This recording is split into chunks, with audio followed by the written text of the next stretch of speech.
Now, finally tonight, this could have been really bad. We have footage of a NATO fighter jet approaching a plane carrying Russia's defense minister. Okay, that's right there, the NATO plane.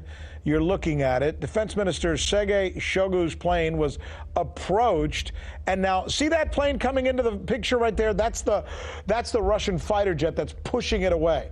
So what you see, and we'll loop this again, is the NATO plane. He's shadowing the plane that's carrying the Russian defense minister, right? See right there at the front? That's the Russian defense minister's plane. Now, if we go back to the other picture, you're going to see now there, that's the Russian plane, and he's simply protecting the plane. But in the first picture, there, let's go back to that one. All right, that is the NATO plane, and he's right there, right next to the Russian plane with the defense minister.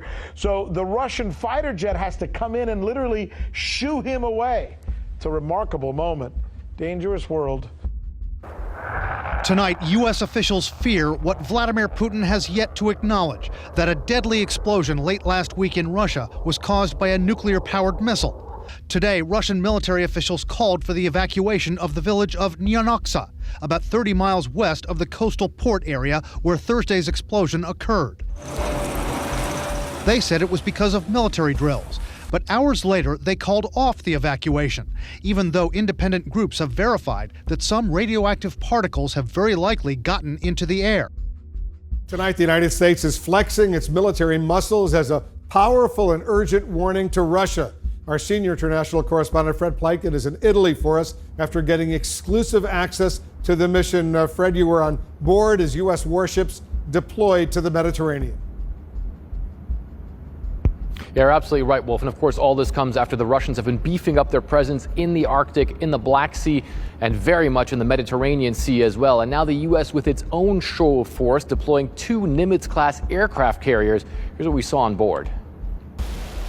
Tonight, an exclusive look as the U.S. military sends a message of deterrence to Russia, moving 2 aircraft carriers to the Mediterranean, and in a rare move, bringing America's ambassador to Moscow, John Huntsman, on board, a clear signal to Russia. When you have 200,000 tons of diplomacy that is cruising in the Mediterranean, this is what I call diplomacy. This is forward deployed diplomacy. Nothing else needs to be said. You have all the confidence you need when you sit down and you try to find solutions to the problems that have divided us now for many, many years. CNN was on board as the USS Abraham Lincoln and the John C. Stennis are going to conduct operations on a scale unseen here since 2016. Our senior leadership has mandated that our Navy become more lethal, more tactically proficient. It's very important in the era of competition that we're in. All this in an area where Russia is trying to expand its influence, deploying more warships and submarines with cruise missiles. The U.S. military is extremely concerned about Russia's increasingly strong military posture in this region. And with this deployment, America is making clear to Moscow that it... The Trump administration has made it official. The U.S. is pulling out of a decades-long nuclear treaty with Russia, sparking fears of a new arms race we thought was confined to the Cold War. More than 30 years after Ronald Reagan and Mikhail Gorbachev signed the historic nuclear arms pact, known as the Intermediate Range Nuclear Forces Treaty, the deal is now dead. The news has ignited fears here in Europe, especially that European ports and cities could be reached by Russian missiles. CNN's John Lorink has more on the significance of this treaty. The United States taking a stand against Russia. A senior U.S. defense official tells CNN the U.S. is preparing to test a non-nuclear mobile-launched cruise missile.